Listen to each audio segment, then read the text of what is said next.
안녕하세요 여러분, 반갑습니다. 한 주간 잘 지내셨습니까? 오늘 아침에는 비가 아주 세차게 내렸는데 오후에는 또 깨끗하게 개었습니다. 참 좋은 날씨를 주신 하나님께 감사드립니다.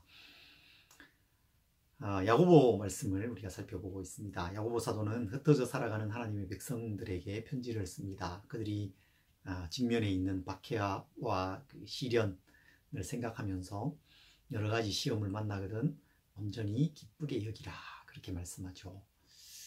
시험 가운데서도 우리가 기뻐할 수 있는 이유는 우리의 삶의 목표가 우리의 행복이 아니라 거룩한 성장에 있기 때문입니다. 인내를 온전히 이루어가는 것, 하나님을 더 깊이 알아가고 하나님 안에서 자라가는 것이 더 귀한 것이기 때문에 기뻐할 수 있는 것이죠. 우리가 살아가면서 여러 가지 시험을 만나는데 그 가운데서도 가장 직접적이고 실제적인 시험은 바로 돈 문제입니다. 가난과 부의 문제. 야고보 사도는 이 문제를 피해가지 않습니다. 그는 낮은 형제는 자기의 높음을 자랑하라, 그리고 부한 형제는 자기의 낮아짐을 자랑하라 라는 아주 참 지혜로운 그런 말씀으로 우리를 권면하고 있죠. 이 흐름이 계속해서 이어져 가고 있습니다. 이 가난과 부의 문제, 돈 문제를 계속해서 다루어 가는데 그 문제가 그저 외부로부터 오는 문제가 아니라는 것을 이 사도가 간파합니다. 돈 문제가 여러분 그냥 돈 문제가 아닙니다. 이것은 영적인 차원이 있어요. 내면의 문제입니다. 내적인 시험입니다. 돈이 문제가 아니라 욕심이 문제인 것입니다. 야고보 사도가 그 문제를 오늘 다루어 가고 있습니다. 야고보서 1장 12절부터 18절 말씀을 함께 먼저 읽겠습니다. 시험을 참는 자는 복이 있나니 이는 시련을 견디어낸 자가 주께서 자기를 사랑하는 자들에게 약속하신 생명의 면류관을 얻을 것이기 때문이라. 사람이 시험을 받을 때에 내가 하나님께 시험을 받는다 하지 말지니 하나님은 악에게 시험을 받지도 아니하시고 친히 아무도 시험하지 아니하시느니라. 오직 각 사람이 시험을 받는 것은 자기 욕심에 끌려 미혹됨이니 욕심이 잉태한즉 죄를 낳고 죄가 장성한즉 사망을 낳느니라. 내 사랑하는 형제들아, 속지 말라. 온갖 좋은 은사와 온전한 선물이 다 위로부터 한 빛들의 아버지께로부터 내려오나니 그는 변함도 없으시고 회전하는 그림자도 없으시니라. 그가 그 피조물 중에 우리로 한 첫 열매가 되게 하시려고 자기의 뜻을 따라 진리의 말씀으로 우리를 낳으셨느니라. 아멘. 이 말씀을 묵상하면서 톨스토이의 단편이 한 편 떠올랐습니다. 예전에도 이 이야기를 한번 전해드린 적이 있었던 것 같습니다. 사람에게는 얼마만큼의 땅이 필요한가라는 제목의 이야기입니다. 이런 스토리가 갖는 힘이 있습니다. 메시지, 깊은 메시지를 전해주고 또 한편으로 깊은 울림을 우리에게 주기도 하잖아요. 이 톨스토이의 소설이 또한 그렇습니다. 바흠이라고 하는 농부가 있었습니다. 작은 마을의 소장농이었어요. 그의 아내는 비록 그들이 부유하지 않았지만 시골에서 살아가는 그 삶에 나름대로 만족하면서 그렇게 살았습니다. 그런데 바흠에게는 작은 소망, 작은 바람이 하나 있었습니다. 그것은 땅을 조금 가졌으면 좋겠다라는 것이었습니다. 그것은 농부라면 누구나 가질 수 있는 작은 소망 아니겠습니까? 그런데 그것을 악마가 간파하고 부추기기 시작합니다. 바흠은 어떤 기회에 그 시골 마을에서 땅을 조금 구입했습니다. 처음 땅을 소유한 바흠이 너무 기뻤어요. 얼마나 좋았겠습니까? 그런데 얼마 안 가 이웃 사람들이 그 땅을 막 지나다니기도 하고 이웃 가축들이 와서 그 땅에서 풀을 뜯어먹기도 하고 여러 가지 문제들이 생기기 시작합니다. 바흠과 이웃 사람들 사이에 다툼이 늘 있었습니다. 바흠이 행복하지 않았어요. 그의 마음에 생각이 듭니다. 땅이 좀 더 넓었으면 좋겠다. 좀 더 넓은 땅이 있었으면 좋겠다. 그런 바흠에게 한 상인이 찾아옵니다. 강 건너편 지방으로 가면 넓은 땅을 싸게 살 수 있다는 것이었어요. 바흠은 자신의 그 가진 땅을 팔고 모든 재산을 처분해서 강 건너편으로 갔습니다. 넓은 땅을 샀습니다. 너무 좋았습니다. 그런데 몇 년이 지나자 그 땅도 바음에게 충분하지 않게 됩니다. 밀농사를 짓기 위해서 주변 사람들로부터 땅을 많이 빌렸습니다. 빌려서 그렇게 땅을 농사를 짓던 이 바음의 마음에 자연스럽게 생각이 드는 거죠. 더 넓은 땅을 살 수 있으면 좋을 텐데. 그런데 또 한 상인이 그를 찾아옵니다. 그가 말합니다. 더 먼 지방으로 가면 넓은 땅을 아주 싼 값에 반값만 주고도 살 수 있다고 그렇게 알려주었습니다. 바음은 그 말이 사실인지 알아보기 위해서 하인 한 명을 데리고 길을 떠났습니다. 긴 여행 끝에 상인이 말한 그 지역에 도착합니다. 그곳 사람들을 만납니다. 그들의 환심을 사기 위해서 준비한 선물도 주었습니다. 족장도 만났습니다. 땅을 사기로 했습니다. 그런데 그 지역 사람들은 에이커라는 그 땅의 넓이의 그 단위를 알지 못하는 거예요. 우리로 말하면 몇 평 이런 거잖아요. 그런 걸 모르는 거예요. 그들은 하루에 1000루블 그렇게 말합니다. 하루에 1000루블이라니 그게 무슨 말입니까? 바음이 묻자 아침에 해가 뜰 때 출발해서 해가 질 때까지 갔다 오는 돌아오는 그 땅, 그 넓이만큼 그 땅이 다 당신의 것입니다. 그렇게 말하는 거예요. 그러나 해가 질 때까지 당신이 돌아오지 못한다면 당신은 돈만 잃게 될 것입니다. 바음은 너무 기뻤습니다. 그 거래를 하기로 했습니다. 바음은 다음날 아침 일찍 일어났습니다. 사실 잠이 오지 않았던 것이죠. 너무 기뻐서 땅을 얻을 생각을 하니 잠이 오지 않았습니다. 시작 지점에 족장의 모자가 놓여졌습니다. 바음은 힘차게 출발합니다. 해가 중천에 떠오르고 더워지면 힘들 것을 생각해서 빨리 가야 되겠다고 생각했습니다. 너무 멀리 왔나 생각될 즈음이면 어김없이 자신의 눈앞에 더 비옥하고 좋은 땅 그냥 두고 돌아가면 후회하게 될 것 같은 그 땅이 나타나는 것이었습니다. 그래서 좀 더 가게 되었습니다. 가다가 이제 방향을 한번 틀었습니다. 점심때가 다가오자 간단히 식사를 하고 다시 방향을 틀어서 가기 시작했습니다.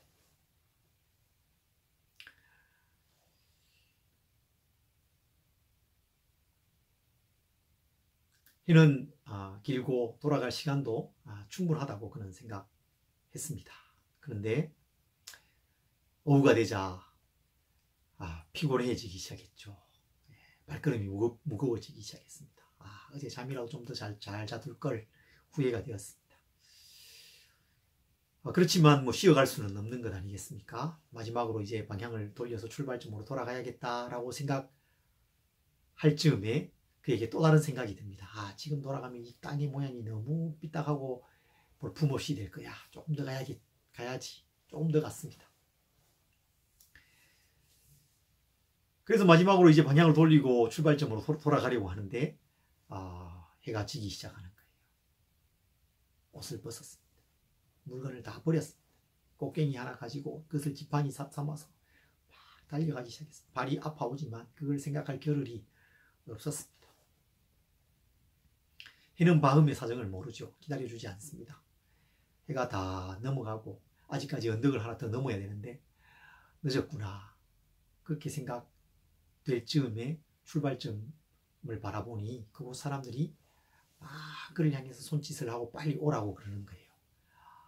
왜 저러나 이미 늦었는데 하고 생각해보니 바음이 지금 서 있는 곳에서는 언덕에 가려서 해가 이미 넘어가지만 출발점에서는 아직 해가 남아 있었던 거예요.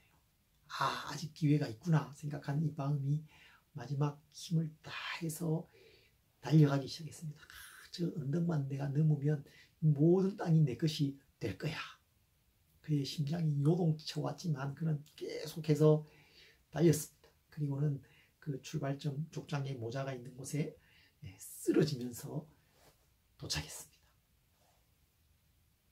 족장이 깔깔깔 웃으면서 말합니다. 대단한 친구군 그래. 많은 땅을 차지했구먼. 축하하네. 그러나 그 족장의 웃음소리가 바음 귀에 아득하게 들려왔습니다. 바음은 쓰러진 그 자리에서 일어나지 못했습니다.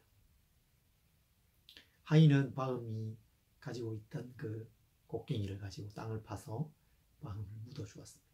그에게 필요한 땅은 얼마만큼이었습니까? 그의 키만큼의 땅, 그가 묻힐 만큼의 땅이었습니다. 이 이야기 끝에 야고보 사도의 말씀, 욕심이 잉태한즉 죄를 낳고 죄가 장성한즉 사망을 낳느니라 라는 말씀을 붙여두면 더없이 잘 어울리겠다는 생각이 듭니다. 여러분, 욕심이 문제입니다. 문제가 외부에 있지 않습니다. 우리 안에 있습니다. 그걸 인정하는 것이 싫죠. 그것을 인정하기가 참 어렵습니다. 그래서 사람들이 문제의 원인을 다른 데서 찾습니다. 다른 사람에게서 찾습니다. 외부에서 찾습니다. 사회 구조에서 찾죠. 그리고 대통령에게서 찾습니다.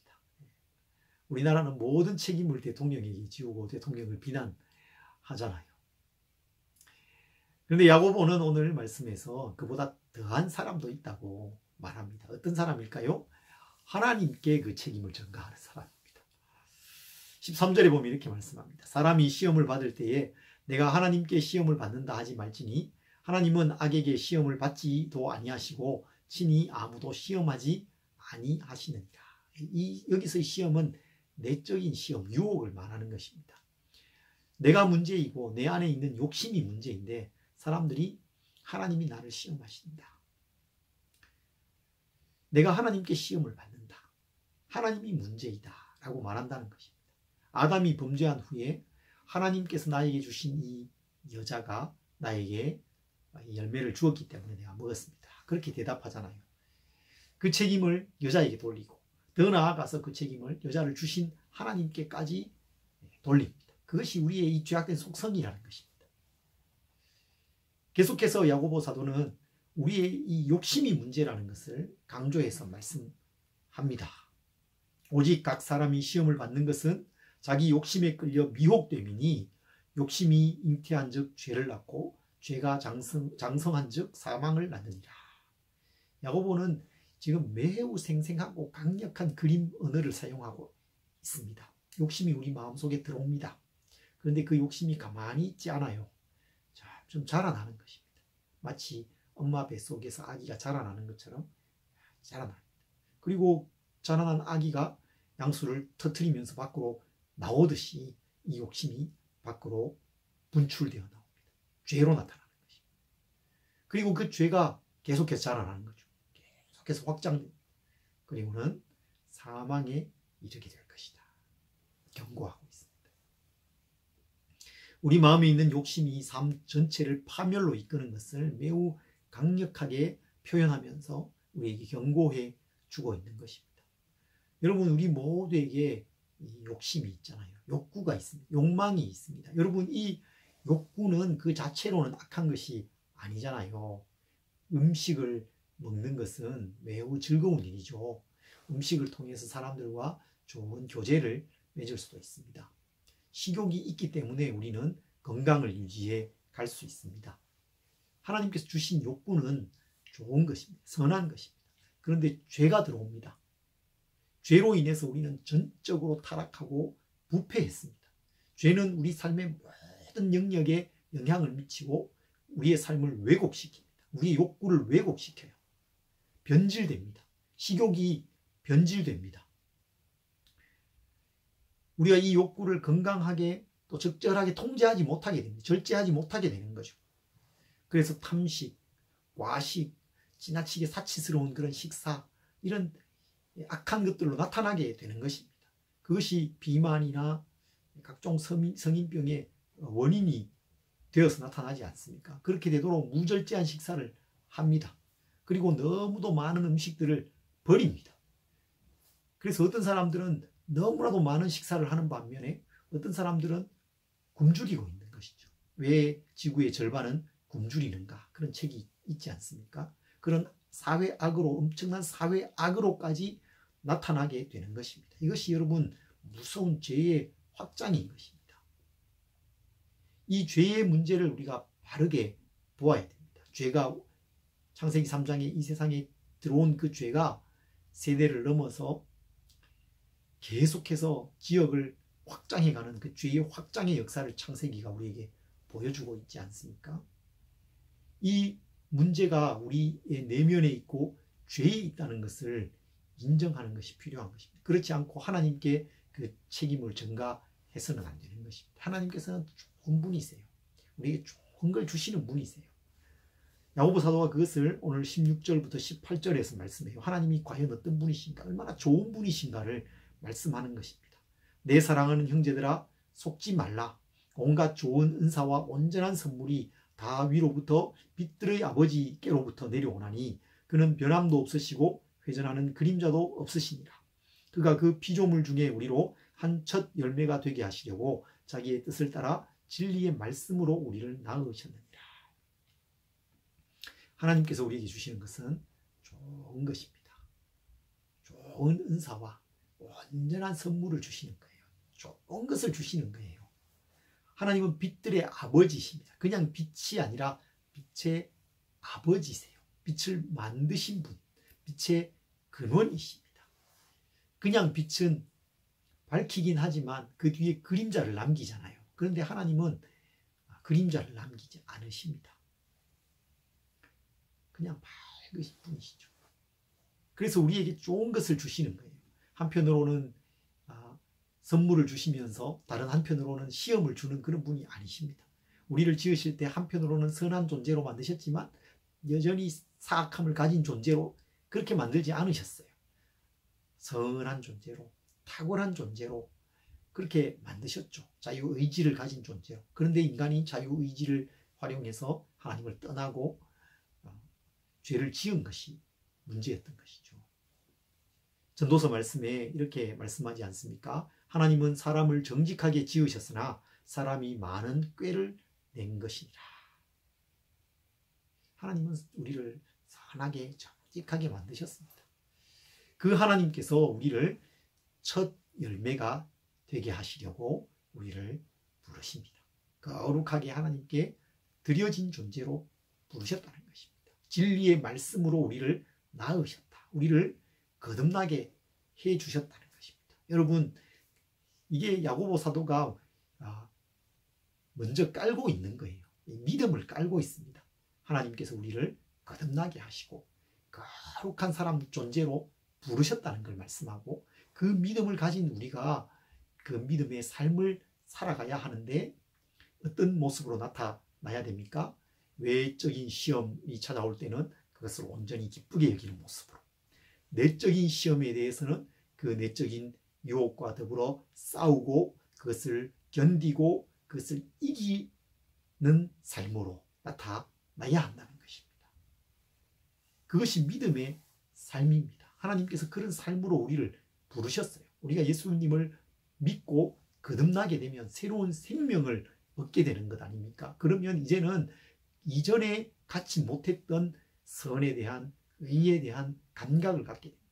유혹에 맞서 싸울 힘을 갖게 됩니다. 서로 싸우게 되는 것입니다. 그리고 그렇게 싸워서 견디고 이겨야 한다고 말씀하고 있는 것입니다. 여러분, 믿음을 가지고 있으십니까? 그렇다면 이제 그 믿음으로 살아가셔야 됩니다. 우리에게 있는 이 죄와 유혹에 맞서서 싸우고 그것을 견디는 삶을 살아가는 우리 지체들이 되시기를 바랍니다. 오늘 본문 12절은 이렇게 말씀하고 있습니다. 사실 이 첫 구절, 오늘 이 단락의 첫 구절이 결론입니다. 야고보 사도는 항상 결론을 먼저 얘기해요. 시험을 참는 자는 복이 있나니 이는 시련을 견디어낸 자가 주께서 자기를 사랑하는 자들에게 약속하신 생명의 면류관을 얻을 것이기 때문이라. 시험을 참는 자가 복이 있다. 우리에게 있는 믿음을 가지고 그 유혹에 맞서 싸우고 그것을 이기는 사람이 복이 있다. 그렇게 말씀하고 있습니다. 이 시험은 바로 유혹입니다. 내적인 시험입니다. 우리의 욕심으로부터 시작되는 것이죠. 욕심이 자라나서 죄를 짓게 만들잖아요. 그 죄는 사망을 낳습니다. 바흠의 그 이야기에서 볼 수 있잖아요. 농부가 작은 땅을 갖고 싶은 그 바람, 그것은 악한 것이 아니잖아요. 그것은 소박한 꿈입니다. 그런데 그 욕심이 계속 잉태되고 자라고 절제되지 않을 때에 악마의 유혹에 넘어가게 되는 것입니다. 죄가 됩니다. 사망에 이르도록 달려가는 것입니다. 멈추지 않고 달려가는 거예요. 여러분, 이 시대에 얼마나 많은 바흠들이 있습니까? 멈출 줄 모르고 달려갑니다. 고도화된 이 자본주의 사회가 또한 이 바흠입니다. 부자가 되는 것이 사람들의 꿈입니다. 궁극의 목표입니다. 건물주가 되는 게 요즘 젊은이들의 꿈이라 하잖아요. 가상화폐에 젊은 사람들이 다 끌어서 연끌해서 투자하고, 그게 폭락하니까 가정이 파탄나고 스스로 목숨을 끊고, 그런 일들까지 벌어지고 있습니다. 욕심이 사망을 낳는다는 이 말씀이 우리 시대를 향한 엄중한 경고라는 것을 우리는 들어야 하는 것입니다. 우리 안에 있는 욕구, 이 욕망과 싸워야 하고 그것을 다스려야 합니다. 하나님의 은혜가 필요합니다. 은혜의 그 통치, 은혜의 지배가 있어야 되는 것입니다. 성령님의 도우심을 여러분 우리가 구해야 됩니다. 이길 수 있도록. 여러분, 이 시대에 이 고도로화된 이 자본주의 시대, 욕망을 오히려 부추기는 이 시대에 그것과 더불어 싸우고 절제하고 살아가는 그 삶이 정말 어려운 삶이거든요. 그래서 하나님의 은혜가 우리에게 정말 필요한 것입니다. 욕심을 다스리고 그것을 이기는 사람, 시험을 참는 사람이 복이 있습니다. 그 사람이 어떤 복을 받습니까?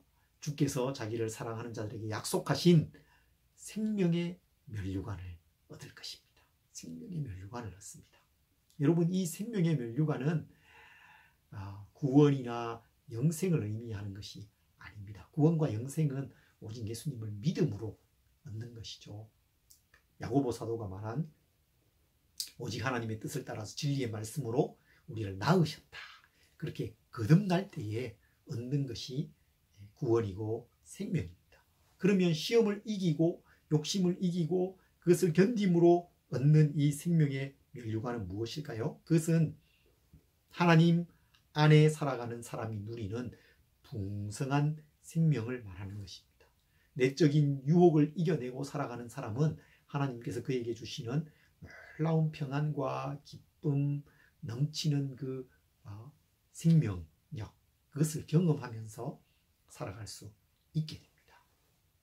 전혀 다른 차원의 삶을 삽니다. 그리스도인 같은 그리스도인이어도 그 유혹을 이기고 살아가는 삶과 그렇지 않은 삶은 수준이 다른 것입니다. 차원이 다른 거예요.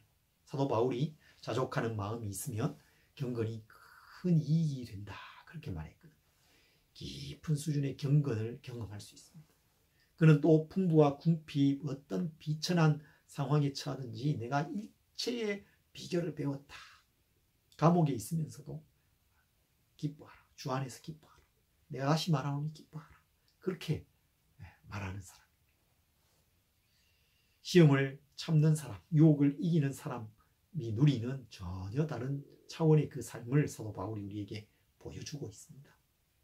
그런 반면에 부자, 소유가 많은 사람, 그 소유를 추구하면서 살아가는 사람은 그런 기쁨이나 생명력을 누리지 못합니다. 여러분, 전도서에서 말씀하자 이렇게 말씀해요. 내가 해 아래에서 큰 폐단이 있는 것을 보았나니 곧 소유주가 재물을 자기에게 해가 되도록 소유하는 것이다. 그가 자기에게 해롭도록 물질을 모은다는 거예요. 그래서 그가 그걸로 행복하냐? 그렇지 않습니다. 노동자는 먹는 것이 많든지 적든지 잠을 달게 자거니와 부자는 그 부요함 때문에 자지 못하느니라.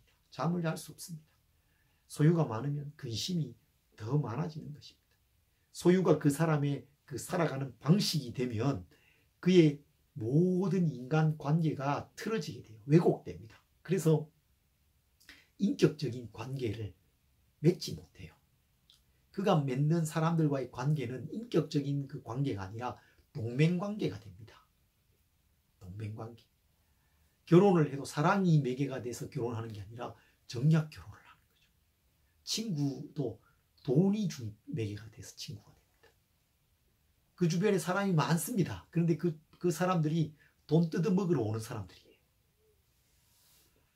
그래서 그 존재가 풍성하게 채워지지 않는 것입니다. 인격적인 그 관계 속에서 존재가 충분하게 채워지고 그렇게 되지 않고 점점 더 공허해지는 거죠. 재벌, 우리나라의 재벌인 그 돈이 많은 분들이 프로포폴, 마약 하는 걸 볼 수 있지 않습니까? 그 존재가 너무 공허한 것이죠. 그게 무슨 생명이 있습니까? 사망의 냄새가 풍길 뿐입니다. 이 고도의 자본주의 사회, 우리가 가지고 있는 이 욕망, 욕구를 부추기는 이 욕망이 자본주의의 동력이거든요. 그런 사회에 우리가 살기 때문에 이 물질의 시험을 이기고 살아간다는 것은 정말 어려운 일입니다. 너무나도 어려운 일이 아닐 수 없어요.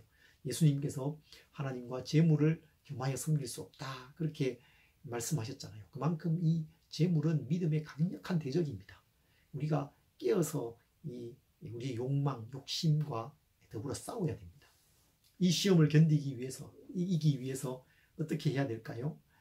하나님께서 우리에게 주신 것에 만족하는 마음을 가져야 됩니다. 자족하는 마음을 가져야 돼요.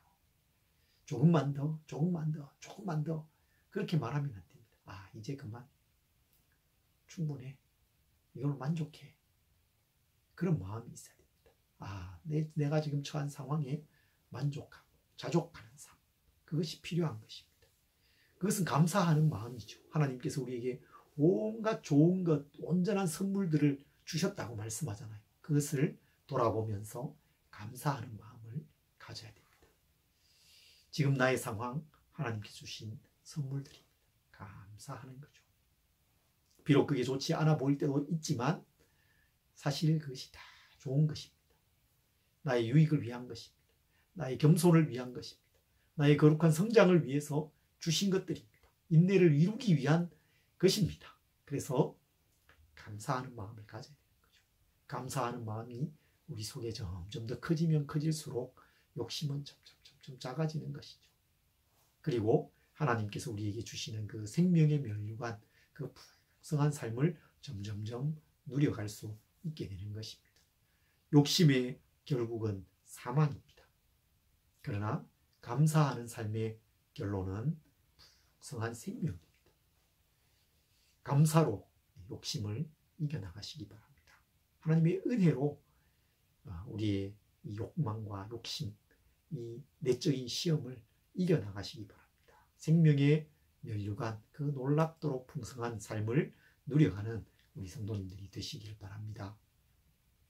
아우구스티누스는 내 하나님이 아닌 모든 부는 내게 빈곤이다, 그런 말을 했습니다. 하나님께 부요하지 않으면 우리는 결코 부요할 수 없어요. 이 세상의 재물은 결코 우리를 채워줄 수 없습니다. 이 세상의 재물로 인해서 우리가 안전할 것 같지만 우리는 결코 그것으로 안전하지 않습니다.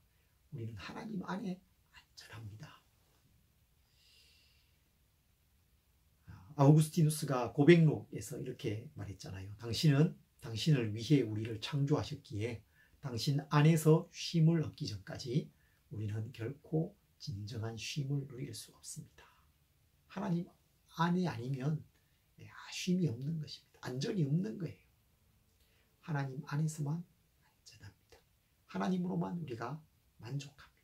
하나님으로 인해 우리가 부요해집니다. 야고보 사도는 곳곳에서 이 부의 문제, 물질의 문제를 다루어 갑니다. 2장 5절에서는 이렇게 말씀해요. 내 사랑하는 형제들아 들을지어다. 하나님이 세상에서 가난한 자를 택하사 믿음에 부요하게 하시고 또 자기를 사랑하는 자들에게 약속하신 나라를 상속으로 받게 하지 아니하셨느냐. 이 세상에서 가난한 사람이 믿음에 부요한 사람이 됩니다. 이 세상의 부요를 추구하지 않는 사람이 믿음의 부요를 얻게 됩니다. 왜 그럴까요? 이 세상에 가난한 사람이 하나님을 더 신뢰하기 때문이죠. 하나님을 더 의지하기 때문이죠. 하나님의 공급을 의지하고 기도하기 때문입니다. 그러면서 하나님의 공급을 경험합니다. 하나님의 도우심을 경험해요. 하나님의 말씀을 경험합니다. 하나님을 경험합니다. 하나님으로 그 내면을 채우게 되는 것입니다. 그래서 믿음에 부요한 사람, 믿음에 장성한 사람이 되는 것이죠. 그런 삶의 방식을 그가 얻게 되는 것입니다. 그것이 여러분 생명의 면류관이죠. 여러분 믿음에 부요한 사람 되시기 바랍니다. 믿음에 부자 되시기 바랍니다.